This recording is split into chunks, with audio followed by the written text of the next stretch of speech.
మా పార్టీ వాళ్ళు ఎవరు లేరు అక్కడ, మొత్తం రైతులందరూ రోడ్డు ఎక్కి ధాన్యం కొంటలేరని ముఖ్యమంత్రి సొంత నియోజకవర్గమైన కొడంగల్ దౌలతాబాద్ మండలం ఆ గ్రామంలో వారు చేసిన నిరసన ముఖ్యమంత్రి గారికి మరి రిపోర్ట్ ఇస్తున్నారో లేదో ఆయన బుకాయించదలుచుకున్నాడో ఆయన ఇష్టం.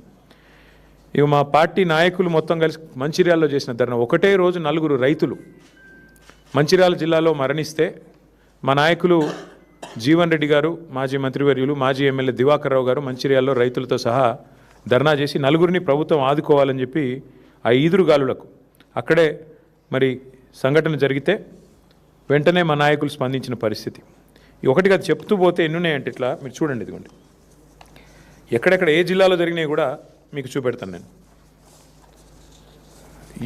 చూడు, ఇది ఈనాడు పత్రిక. సరే మళ్ళీ నమస్తే తెలంగాణ చూపెడితే అది మీ పత్రిక అంటాడు, అదో బాధ. ఇది ఈనాడు పత్రిక. ఈనాడు పత్రికలో వచ్చింది, కొనుగోలు కేంద్రంలో ఆగిన రైతు గుండె. ఇది నెక్కొండ మండలం, వరంగల్ జిల్లా. మృతుడి పేరు వెంకటేశ్వర్లు, రైతు గారి పేరు. ఇది వెంకటేశ్వర్లు గారు. ఒకరిద్దరు కాదండి, నాకు ఇంకా చాలా పేపర్లు ఉన్నాయి. ఇక పురుగు మందు తాగి కొల్చారం, మెదక్ జిల్లా, శ్రావణ్ కుమార్ అనే రైతు కొంటలేరని చెప్పి పురుగు మందు తాగి నిరసన చెప్పి చివరికి చచ్చిపోయిన పరిస్థితి. మొత్తంగా చూస్తే ఈరోజు రాష్ట్ర వ్యాప్తంగా ఇక ధాన్యం కుప్ప చేస్తూ రైతు కన్నుమూత. 1-2 కాదండి, ఇట్లా ఇప్పటికి కేవలం కొనుగోలు కేంద్రాల్లో చనిపోయిన రైతులు దాదాపు 10 మంది పైనే ఉన్నారు. ఒక్కరూ చనిపోలేదని మంత్రి గారు అంటారు. ఇంతకంటే సిగ్గుచేటు, ఇంతకంటే అవాస్తవాలు మాట్లాడడం ప్రభుత్వంలో ఉన్న వాళ్ళకి మంచిదా? దయచేసి వారు ఆలోచించుకోవాలి. ఇవాళ 45 డిగ్రీల వేడిలో 45 రోజుల నుంచి రైతులు పడిగాపులు పడుతున్నారు. నేను తిరిగిన స్వయంగా సంగారెడ్డి జిల్లా పోయినా, సదాశివపేటకి, వరంగల్ జిల్లా పోయినాను, వరంగల్లో 3 జిల్లాలు పోయాను, జనగామ పోయినాను, వరంగల్ పోయినాను, ములుగు పోయినాను, తర్వాత మా సిరిసిల్ల జిల్లా పోయినాను. దాదాపు 5-6 జిల్లాలు తిరిగితే ఎక్కడ చూసినా మా నాయకులు అయితే అందరూ ఫీల్డ్లోనే ఉన్నారు. అందరూ ఫీల్డ్ తిరుగుతూ ఉన్నారు. ప్రతి ధాన్యం కొనుగోలు కేంద్రం దగ్గర పోతూ ఉన్నారు. ఎక్కడికక్కడ రైతులు, సార్ గన్నీ బ్యాగ్స్ లేవు సార్, సంచులు లేవు సార్.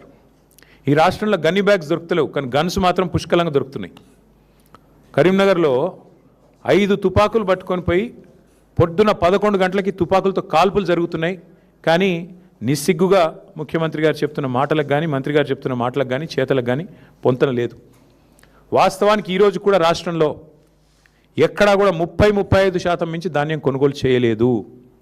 ఇక మీకు పేరు చెప్తే బాగుండదు, కానీ ఒక మాజీ మంత్రి, ఎమ్మెల్యే, కాంగ్రెస్, మొన్న మా నాయకుడికి ఫోన్ చేసి, ఒక నాయకుడు మా ఎమ్మెల్యే గారికి ఫోన్ చేసి, అరే ఏం పెట్టినరా మీరు, ఇది పని లేని పని, ఈ గవర్నమెంట్ కొనుడు ఏందా నాకు అర్థం కాదు, ధాన్యం మీరు లేని పని పెట్టిన మా కేసీఆర్ గారు, మాకు ఇప్పుడు ఆ ప్రెజర్ అవుతుంది అని చెప్పి మా నాయకుడికి ఇంకో కాంగ్రెస్ నాయకుడు ఫోన్ చేసి నిష్ఠూరం ఆడుతూ ఉన్నాడు. ఇది పరిస్థితి ఈరోజు రాష్ట్రంలో.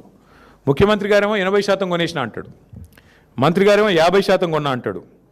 మేము చూసినాం క్షేత్రస్థాయిలో. వాస్తవానికి ఈరోజు ఏ ఒక్క సెంటర్లో కూడా ధాన్యం కొనుగోలు కేంద్రాలు సరిగా పనిచేయడం లేదు. గన్నీ బ్యాగ్స్ ఇస్తలేరు, రైతులే కొనుక్కోవాలి. 28 రూపాయలు, 25 రూపాయలు, 30 రూపాయలు పెట్టి సుతిలు వాళ్ళే కొనుక్కోవాలి. మంచినీళ్ళ సౌలత్ కూడా లేదు. ఇంకా మీదికెళ్ళి వెయిటింగ్ ఛార్జీలు కూడా రైతులే కట్టుకోవాలి. ట్రాక్టర్ లోడ్ చేసుకొని వస్తుండ్రు పాపం.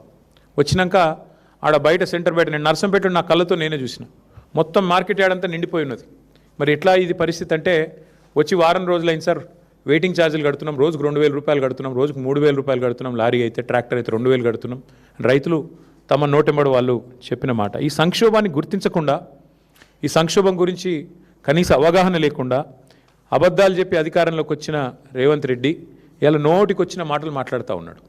పెద్దలు చెప్పారు, ఎద్దేడ్చిన వ్యవసము, రైతేడ్చిన రాజ్యం బాగుండదు అని. 10 ఏళ్ళు దేశానికి అన్నపూర్ణగా వెలసిల్లిన తెలంగాణ ఇవాళ తల్లడిల్లుతున్నది. రైతు ఇవాళ కన్నీరు పెడతా ఉన్నాడు. ఇది వాస్తవం ముఖ్యమంత్రి గారు. మేమేదో మిమ్మల్ని విమర్శించడానికి ఇంకోదానికో చెప్పట్లేదు. ఇవాళ రాష్ట్రంలో ప్రణాళిక లేకుండా పోయింది. యూరియా దొరకదు, రైతు బంధు వేయరు, మీరు రుణమాఫీ మొత్తం చెయ్యరు, ఆఖరికి పంట కష్టపడి పండిస్తే మీరు ఇచ్చే అరకొర కరెంటుతోని పంట కొనుగోలు చేయరు. మీ పాలసీ స్పష్టంగా కనబడతా ఉన్నది. ఏంది మీ పాలసీ? మేము కొంటే ధాన్యం 2400 ఇవ్వాలి, వరే మొక్కజొన్న అయితే 3600 ఇవ్వాలి. అట్లా కాకుండా రైతును 4 రోజులు అక్కడే ఏడిపిస్తే పోయి అక్కడ ప్రైవేట్లో అమ్ముకుంటాడు. ఎవరో సేటుకో ఎవరో రైస్ మిల్ ఆయనకు అమ్ముకుంటాడు 1700 1800. ఇక సచినోడి పెళ్ళికి వచ్చిందే కట్నం అన్నట్టు ప్రభుత్వం ఎట్లా కొంటలేదు కదా, ఆయన వర్షం కింద పడితే నాశనం అయిపోతుంది పంట, మొలకెత్తితే మళ్ళీ వీళ్ళు కొనరు అని చెప్పి ఇవాళ ఆ పరిస్థితుల్లో రైతు ఉన్నాడు. ఇవాళ ముఖ్యమంత్రి గారు ఇంకా కూడా బుకాయింపులతో, బెదిరింపులతో, హుంకరింపులతో, అబద్ధాలతో నెట్టుకొస్తా అనుకుంటా ఉన్నాడు. మేము ప్రభుత్వంలో ఉన్నప్పుడు ఇదే ముఖ్యమంత్రి గారు తరుగు గురించి బాగా మాట్లాడిండు. ఇంత తీస్తారు, అట్లెట్లా తీస్తారు, ఇట్లెట్లా తీస్తారు. ఇవాళ వాస్తవానికి 6 నుంచి 8 కిలోల తరుగు తీస్తూ ఉన్నారు. ఇది వాస్తవం. ముఖ్యమంత్రి గారిని కాంగ్రెస్ పార్టీ నాయకులను ఒకటే అడుగుతున్నా, ప్లేస్ మీరు డిసైడ్ చేయండి, ఏ ఊరు మీరు డిసైడ్ చేయండి, మేము వస్తాం, మా నాయకులందరం వస్తాం. ఏ సెంటర్ కన్నా పోదాం రాష్ట్రంలో.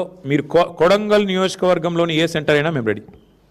ఎక్కడన్నా కూడా మీరు చెప్పినట్టు 80% కొనుగోలు జరిగినాయని మీరు రుజువు చేస్తే ఏ శిక్షకైనా మేము సిద్ధం ముఖ్యమంత్రి గారని నేను విజ్ఞప్తి చేస్తా ఉన్నాను.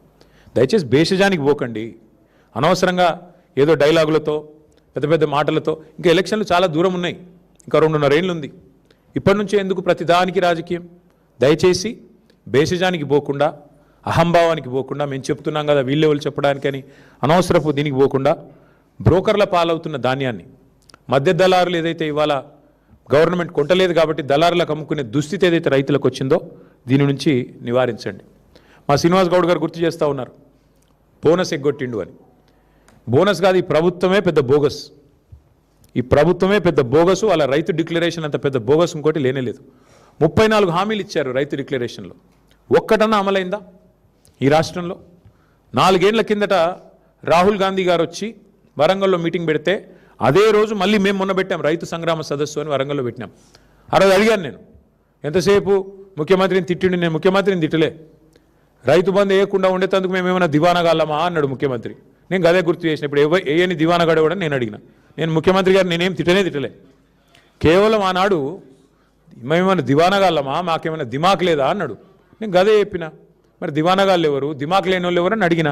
దానికి అసలు విషయం చెప్పకుండా రైతు బంధు ఇప్పుడు 4వ సారి సక్సెస్ఫుల్గా ఎగ్గొట్టారు ఈ ప్రభుత్వం వచ్చాక. అట్లాగే 15,000 ఇస్తామని డైలాగులు కొట్టారు. ఆ ఇచ్చిన ఒక్కసారి 12,000 ఇచ్చినారు. ఇక చెప్తూ పోతే చాలా ఉన్నాయి. విత్తనాలు దొరకవు, యూరియా దొరకదు, షాపులో లేదు కాబట్టి దాచిపెట్టేందుకు యాప్లో అని చెప్పి యాప్ డ్రామాలు. ఇవన్నీ రైతులు చూస్తున్నారు. ముఖ్యమంత్రి గారు మీ హుంకరింపులు, మీ అబద్ధాలు. ఇవాళ లారీలు లేవు, ట్రాన్స్పోర్ట్ చేసేటోడు లేడు, బస్తాలు దించేటోడు లేడు, హమాలి దిక్కు లేడు.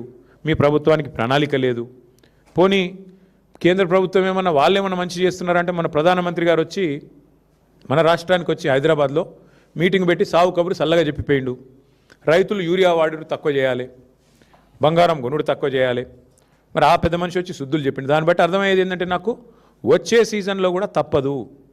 కాంగ్రెస్ అనే ఈ దరిద్రం ఈ రాష్ట్రంలో ఉన్నంత